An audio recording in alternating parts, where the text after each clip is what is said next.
Ya, selamat sore, salam Jastok, kita kembali lagi. Kemarin ada yang kaget karena gue live musik, lagu Indonesia, lagu baru, tapi itu bukan dihack karena gue hanya ingin membantu temen gue, adik gitarisnya. Jadi ya sedikit intermezzo lah, sedikit nggak bahas soal bola, sekali-sekali kasih lagu Indonesia, karya bangsa Indonesia. Oke. Semalam pas gue mau tidur, tadi pagi kaget gue baca berita bahwa City bersedia untuk membayar Harry Kane, dan Levy udah setuju. Ya, lama-lama namanya pemilik bola itu pasti, nggak semua, tapi mayoritas 90% lebih itu pasti yang dilihat adalah duit. Segila apa. Nah, City bersedia untuk membayar menurut berita tersebut, jangan kaget, 160 juta pound, sekitar 180 juta euro. Masih di bawah harganya Neymar, dan kemungkinan Mbappe juga lebih mahal. 180 juta dengan gaji 467.000 euro per minggu. 400.000 pounds sama dengan 467 euro per minggu. Gila, itu artinya berapa? 7M lah, sekitar 7M per minggu. Itu lebih gede daripada Messi. Messi itu sekitar 20 juta setahun, ini sekitar 22-23 juta setahun. Dan bahkan Messi kemungkinan besar akan di-cut gajinya kalau dia jadi tanda tangan sama Barca.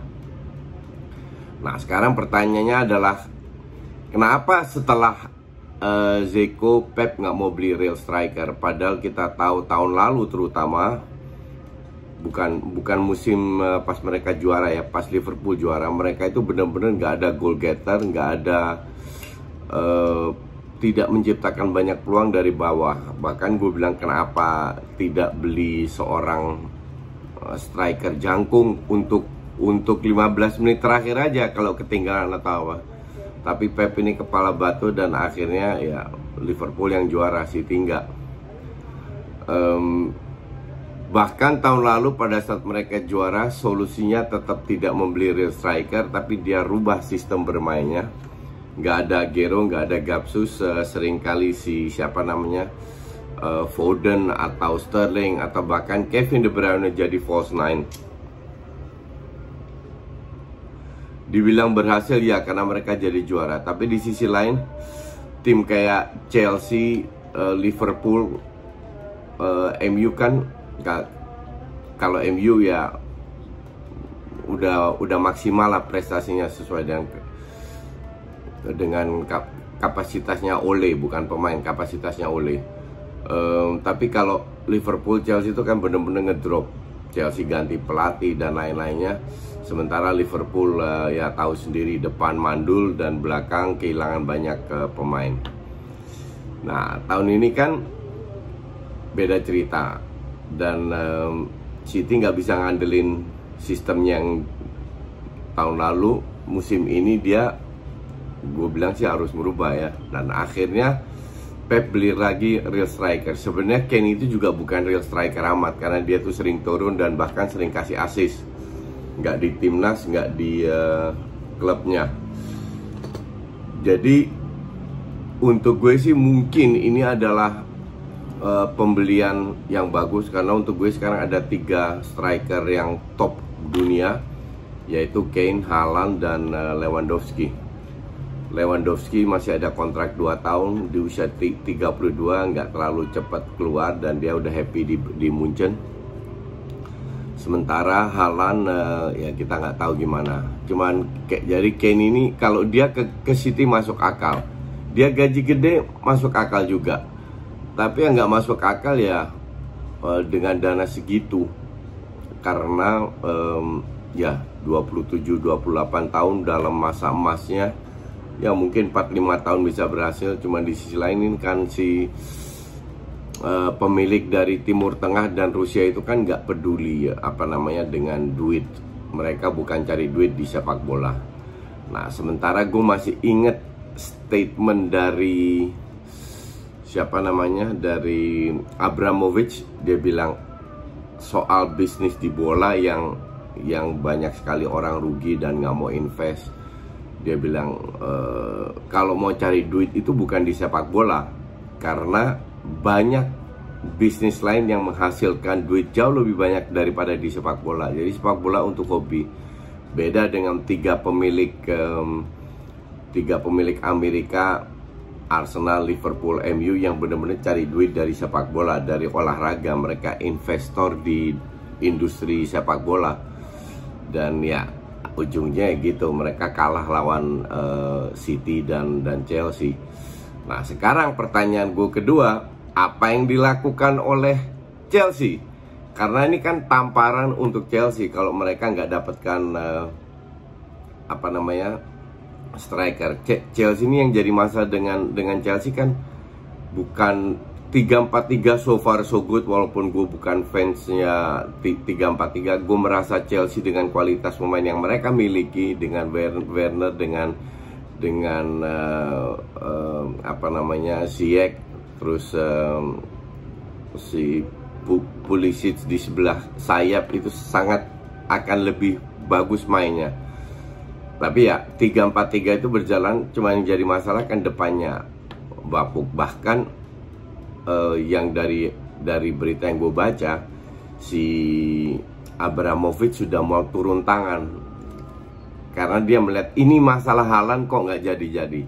100 juta ditolak, 150 nggak tahu. Tapi Dortmund mengatakan, Dortmund ini pintar, dan kalau kita baca polanya, dari jual Aubameyang, dari jual Dembele, itu pintar. Dari awal mereka bilang oh tidak.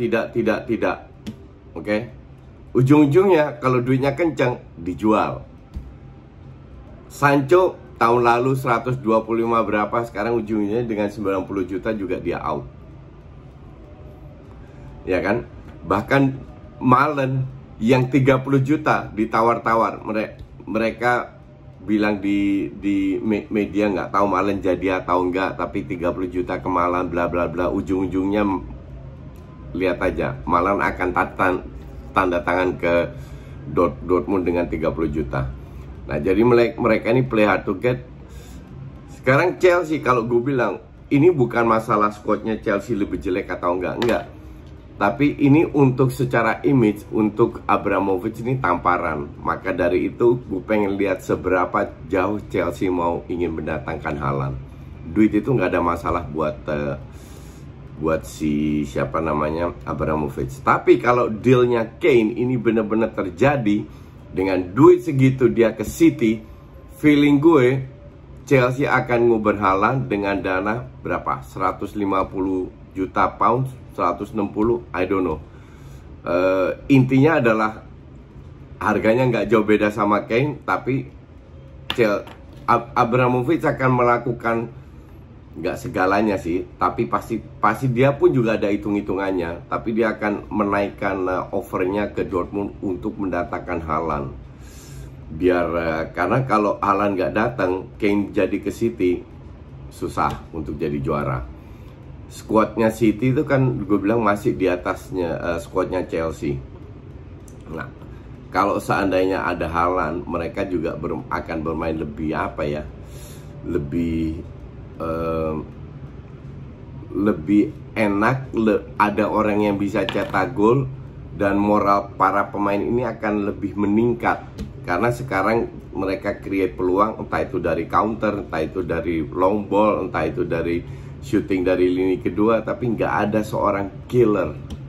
Nah, itu yang jadi masalah dengan Chelsea. Jadi ya gue nggak tahu, tapi feeling gue ya, kalau seandainya Haaland, siapa namanya, Kane benar ke City, Chelsea akan beli Haaland.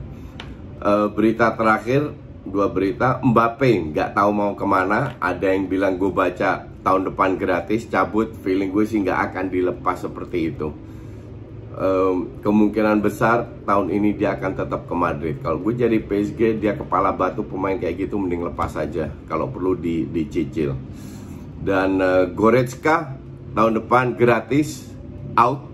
dia nggak mau perpanjang kontraknya, jadi tahun ini kemungkinan besar dijual. Dan gosipnya akan ke Real Madrid juga, karena biar menggantikan Kroos atau menjadi apa namanya, duet dengan Kroos di tengah. Kita tunggu. Kalau Goretzka dan Mbappe jadi ke Real Madrid, sementara Barca belinya cuman Agüero dan Depay dan Eric Garcia, peluang Madrid besar kalau dua pemain itu benar datang ke Madrid. Oke, itu aja dulu. Kita lihat besok apa yang kita bahas. Thanks for watching.